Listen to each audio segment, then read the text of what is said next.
Welcome back to A Moment in History. I'm Seth Udinsky. Let's take a trip back in time in a rather odd sphere of historical discovery, the history of food.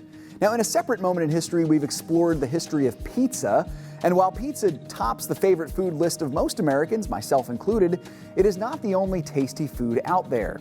In the U.S. and across the world, there is a food that in some ways is eaten for all three meals and enjoyed by all ages. It comes in various forms, but is known by a universal name, a name which comes from a fascinating historical backstory, the sandwich. Throughout history, there has consistently been a food group with bread and either cheese or meat on it, the forerunner of the sandwich. For example, in the early Middle Ages, the forerunner of this meal was a dish of meat or cheese on top of bread that would actually often not be eaten by the aristocracy, but rather be given to animals or to the serfs. Perhaps medieval cooks didn't quite have the refined palate for delicious cuisine that we do today, but that's another story. Historians are uncertain as to how true the invention of the sandwich is, but there is substantial evidence for the following story. In the early 18th century in England, there was a nobleman by the name of John Montagu.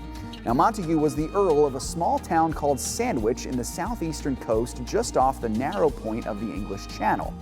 According to the story, the Earl of Sandwich was playing a friendly game of cards with some fellow nobles when he asked for a rather specific bite to eat, a slab of meat stuck between two pieces of bread.